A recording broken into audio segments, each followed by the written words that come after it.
नमस्कार, स्वागत है आपका बिहार समाचार में। बिहार में आज चुनाव रिजल्ट आ गया है। आरजेडी के यहाँ खुशियां मनने लगी है। अनंत सिंह के यहाँ महाभोज की तैयारी हो गई है। तो इधर बिहार में शराबबंदी को लेकर बड़ी खबर है। साथ ही सरकार ने सभी गरीबों को आवास और जमीन देने का ऐलान कर दिया है। तो वहीं बिहार में कई लाख पदों पर फिर से बहाली के लिए ऐलान हो गए हैं। तो आज की बिहार की बड़ी खबरों पर बात करने से पहले आपसे एक छोटी सी अनुरोध है, कृपया वीडियो को एक प्यारा सा लाइक अवश्य कर दीजिएगा। आपका लाइक करना ही हमारी मेहनत का फल होता है।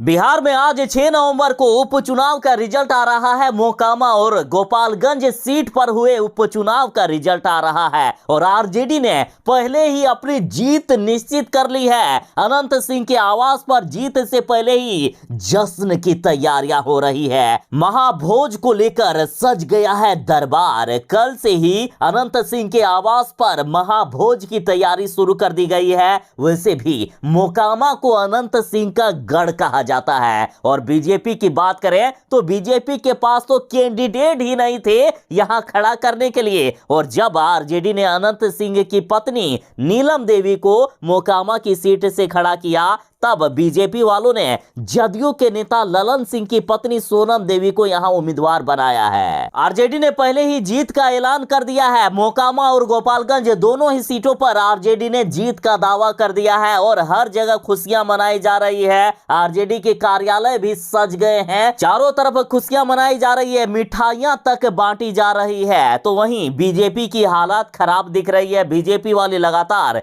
या तो प्रशासन पर आरोप लगा रहे हैं या फिर बिहार सरकार पर आरोप लगाने पर जुटे हुए हैं। और इधर नीतीश कुमार की पार्टी जदयू ने कहा है कि बीजेपी चुनाव हार गई है और अपने कार्यकर्ताओं का मनोबल बनाने के लिए हार का बहाना ढूंढ रही है। साथ ही उपेंद्र कुशवाहा ने बड़ा ऐलान कर दिया है कि उपचुनाव के रिजल्ट की घोषणा के बाद बीजेपी में खलबल मचेगी। बीजेपी के कई नेता अपनी पार्टी को तोड़कर जदयू में शामिल होंगे। उपेंद्र कुशवाहा ने तो यहां तक कह दिया है कि चाहे आप लिख कर ले लीजिए, एफिडेविट करवा लीजिए, चाहे कोई भी सरकारी कागज पर हमसे सिग्नेचर करवा लीजिए, बात यही सच है कि बीजेपी पार्टी टूटकर जदयू में शामिल होने वाले हैं।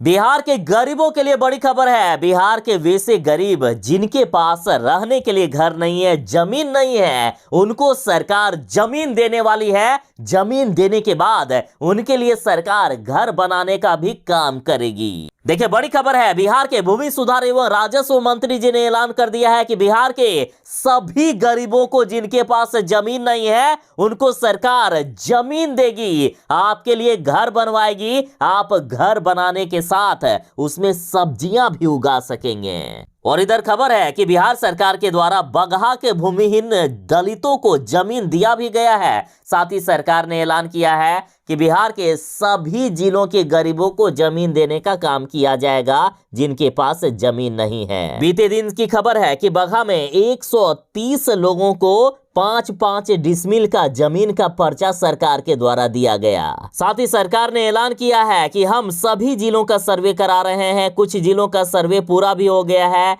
जहां जहां गरीब हैं, जिनके पास जमीन नहीं है, उनको सरकार 5-5 डिसमिल जमीन देने का कार्य करेगी। और साथ ही सरकार ने कहा है कि कई गरीबों के जमीन है लेकिन जबरदस्ती कोई यदि कब्जा करके रखा हुआ है तो उन सभी जमीनों की पहचान की जाएगी और गरीबों को फिर से उनका जमीन दिलाया जाएगा। और कई गरीबों का जमीन दान के रूप में ले लिया गया है, तो भूदान और सरकारी जमीन की भी पहचान की जाएगी। साथ ही बिहार सरकार ने जो लक्ष्य रखा है कि नवंबर में बिहार के 2 से 5 हजार भूमिहीनों को 3 से 5 डिसमिल जमीन मिलेगी, तो ये तो मिलने ही वाला है। यानी इसकी शुरुआत नवंबर से हो गई है और लगातार बिहार के गरीबों को अब जमीन देने का सिलसिला जारी रहेगा।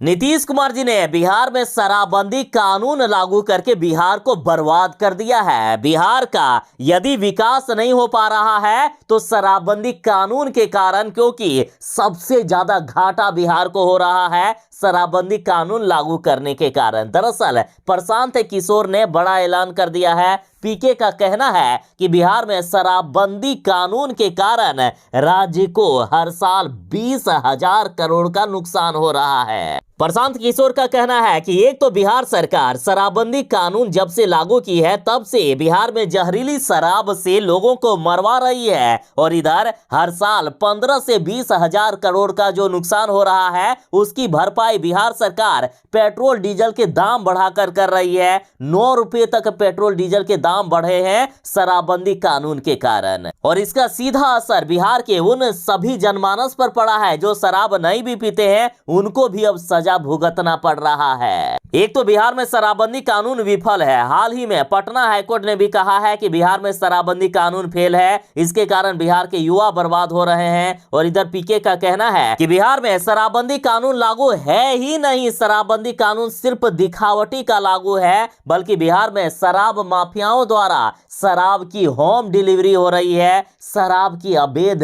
कारोबार चल रहा है। जो पैसे सरकार को मिलने चाहिए, जो राजस्व सरकार के खाते में आना चाहिए, वो शराब माफियाओं गुंडों मवालियों के खाते में आ रहे हैं। यानी साफ साफ कहना है कि यदि बिहार का विकास करना है तो शराबबंदी कानून को पहले खत्म करना चाहिए।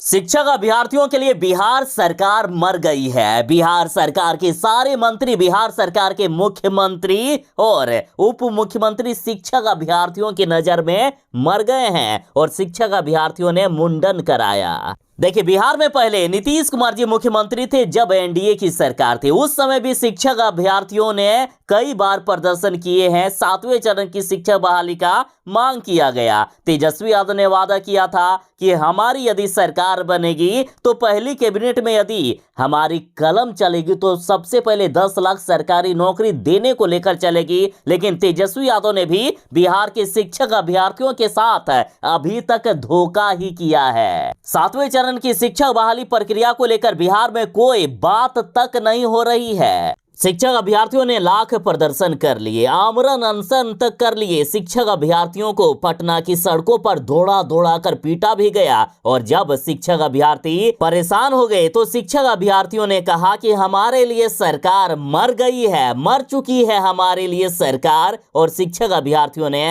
अपना मुंडन करवाया। साथ ही शिक्षक अभ्यर्थियों ने ऐलान कर दिया है कि जब तक 7वें चरण की शिक्षक नियोजन की विज्ञप्ति नहीं निकलती है तब तक वो धरना स्थल पर डटे रहेंगे। साथ ही बाल मुंडन करवाते हुए शिक्षक अभ्यर्थियों ने कहा है कि हमारे लिए सरकार मर चुकी है, उनका श्राद्ध क्रम है और उसी को लेकर आज हम लोग अपने बाल को मुंडन करवा रहे हैं। अभ्यर्थियों ने कहा कि 3 साल से भी ज्यादा समय हो गया है, हम लोग लगातार 7वें चरण की शिक्षक नियोजन की मांग कर रहे हैं, लेकिन सरकार गूंगी बहरी हो गई है, हमारी बात ना ही सुन रही है और ना ही हमारी परेशानियों को सरकार देख पा रही है।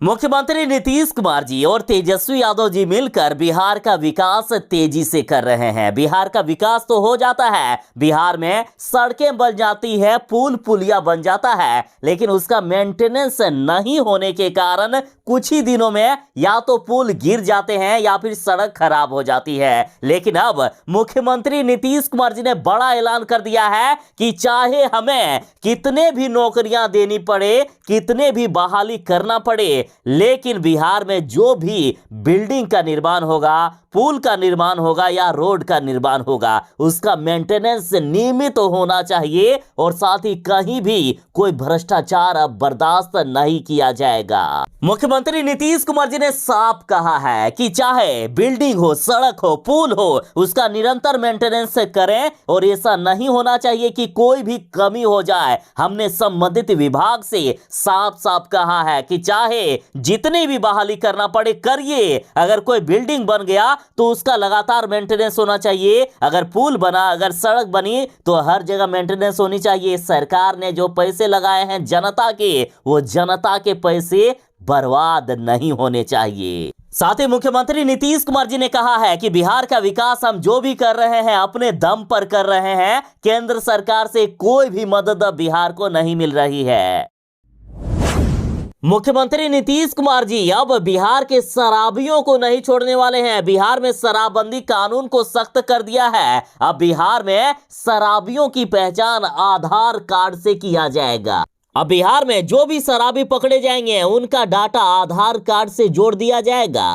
अब बिहार के शराबी किसी भी कीमत पर नहीं बच पाएंगे। बिहार के शराबियों को अपना पहचान छिपाना अब मुश्किल ही नहीं बल्कि नामुमकिन होगा। बिहार सरकार पहली बार शराब पीकर या शराब के नशे में पकड़े गए आरोपियों को जुर्माना पर छोड़ने से पहले उनका नाम, पता आधार डेटाबेस से रजिस्टर करेगी। एक बार रजिस्टर्ड हो जाने के बाद यदि वो दोबारा शराब के नशे में पकड़ाता है तो वह लाख कोशिश कर ले लेकिन वे अपनी पहचान नहीं छुपा पाएगा। जेल जाने से वे नहीं बच पाएंगे। और बिहार सरकार इसके लिए बिहार के प्रत्येक जिले में मद्य निषेध कार्यालयों में आधार प्रमाणीकरण केंद्र खोलेगी। और बिहार सरकार ने इसके लिए आधार पहचान प्राधिकरण से मंजूरी भी ले ली है। और इतना ही नहीं, बिहार में जो पहली बार शराब पीकर पकड़े गए हो उनके घर पर पोस्टर भी लगाया जाएगा। पोस्टर में उनका नाम, पिता का नाम और सारी जानकारी रहेगी। और साथ ही शपथ पत्र भी रहेगा जिसमें से लिखा हुआ रहेगा कि वह आगे से शराब का सेवन नहीं करेगा। यदि दोबारा शराब के साथ पकड़ा जाता हो तो उन्हें जेल की सजा होगी। बिहार में गोपालगंज और मोकामा 2 सीटों पर उपचुनाव हुआ और फिर से बिहार में नए उपचुनाव का ऐलान हो गया है। बिहार में कुढ़नी विधानसभा उपचुनाव का ऐलान हो गया है। 5 दिसंबर को इसके लिए वोटिंग होगी। आरजेडी विधायक अनिल साहनी की विधायकी जाने के बाद बिहार की कुढ़नी विधानसभा सीट खाली हो गई थी, जिस पर 5 दिसंबर को मतदान होना है और 8 दिसंबर को मतगणना होगी। 8 दिसंबर को चुनाव के नतीजे आएंगे। बिहार सरकार ने बड़ा ऐलान कर दिया है कि बिहार का सबसे बड़ा दुश्मन बीजेपी है। बीजेपी ने बिहार को बर्बाद कर दिया है। यदि बिहार को विशेष राज्य का दर्जा केंद्र सरकार दे देती तो आज बिहार टॉप 5 राज्यों में होता। और यदि अभी भी बिहार को विशेष राज्य का दर्जा मिल जाए तो 2 साल में बिहार टॉप 5 राज्यों में आ जाएगा। और इधर मुख्यमंत्री नीतीश कुमार जी ने बड़ा ऐलान कर दिया है कि मोदी जी बिहार को विशेष राज्य का दर्जा यदि नहीं देंगे तो यदि 2024 में केंद्र में हमारी सरकार बनी तो हम सिर्फ बिहार ही नहीं बल्कि बिहार जैसे तमाम राज्यों को विशेष राज्य का दर्जा दिला देंगे। तो आखिर क्या होता है विशेष राज्य? आखिर बिहार को विशेष राज्य का दर्जा मिलने से किस तरह से विकास होगा? क्यों मुख्यमंत्री नीतीश कुमार और तेजस्वी यादव बिहार को विशेष राज्य का दर्जा दिलाना चाहते हैं? तो देखिए, यदि बिहार को विशेष राज्य का दर्जा मिल जाता है तो बिहार को 30,000 करोड़ की अतिरिक्त राशि केंद्र सरकार से हर साल मिलेगी।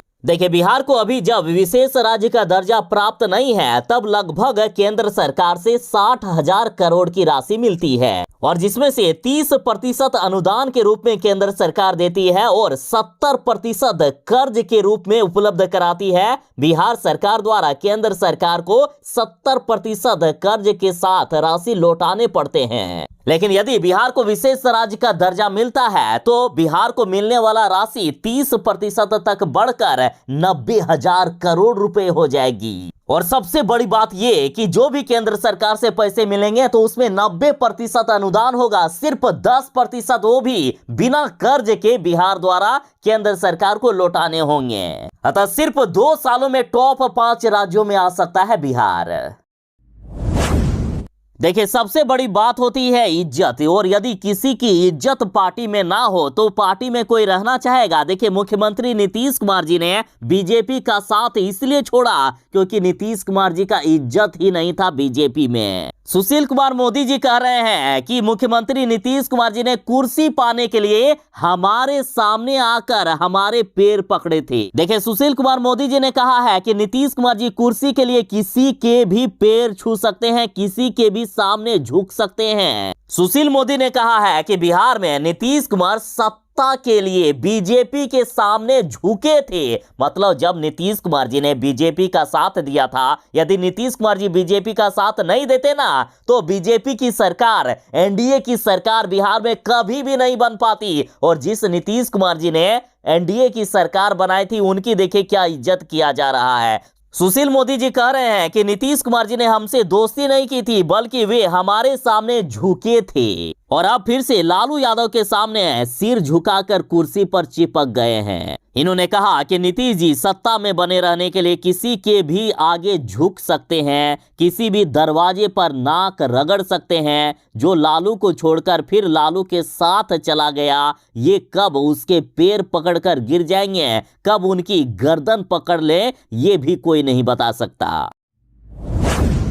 बिहार के सरकारी शिक्षकों के लिए बड़ी खबर है। बिहार के सरकारी शिक्षकों को अक्टूबर महीने की सैलरी के लिए शिक्षा विभाग ने राशि जारी कर दिए हैं। सभी शिक्षकों को जल्द ही सैलरी मिल जाएगा। जिनको मिल गया है उनके लिए अच्छी बात है, जिन्हें नहीं मिला है उनको 1-2 दिन में सैलरी मिलने की बातें हो रही है। देखिए, शिक्षा विभाग ने समग्र शिक्षा कार्यक्रम के तहत नियोजित प्रारंभिक शिक्षकों के वेतन के लिए 3800 जिलों को राशि जारी कर दी है। और इतना ही नहीं, 43,000 जो नए शिक्षकों की नियुक्ति हुई है, अब उनको एक ही बार में सारा वेतन दे दिया जाएगा। जितना भी बकाया वेतन है नवनियुक्त शिक्षकों को सभी वेतन एक ही बार में मिलेगा। और शिक्षकों के वेतन के लिए जो अभी राशि जारी की गई है वह 11,90,44,44,712 रुपए है। बीजेपी नेता सुशील कुमार मोदी जी ने बड़ा ऐलान कर दिया है कि जदयू का आरजेडी में विलय तय है। नीतीश कुमार जी अपनी पार्टी का आरजेडी में विलय करने वाले हैं, अपनी पार्टी का नाश करने वाले हैं। सुशील कुमार मोदी जी बोले कि सूर्य इधर से उधर हो जाए लेकिन इसे अब कोई नहीं रोक सकता है। लालू यादव से नीतीश कुमार जी ने यही डील की है। साथ ही इन्होंने मीडिया से कहा है कि आप लोग जाकर मुख्यमंत्री नीतीश कुमार जी से और तेजस्वी यादव से पूछोगे तो वो थोड़े ना कह देंगे कि अपनी पार्टी का ये लोग विलय करेंगे। वे तो चाहेंगे कि इस बात को छुपा कर रखें और अंतिम समय में ये लोग फैसला करेंगे। और यदि अभी से ये लोग खुलासा कर देंगे तो पार्टी के नेता बगावत नहीं कर देंगे। सुशील मोदी ने कहा है कि हम लिख कर दे देते हैं, कहिए तो स्टाम्प पेपर पर लिख कर हम दे दें। सुशील मोदी ने कहा है कि आप स्टाम्प पेपर पर लिखवा कर ले लीजिए, कहिए तो हम रजिस्ट्री कर देंगे। कोई भी सरकारी पेपर पर हम सिग्नेचर करने को, ये बात कहने को तैयार है, लेकिन जो तय है वो होकर रहेगा। सूर्य चाहे इधर से उधर हो जाए लेकिन अब जदयू का आरजेडी में विलय होने से कोई नहीं रोक सकता है।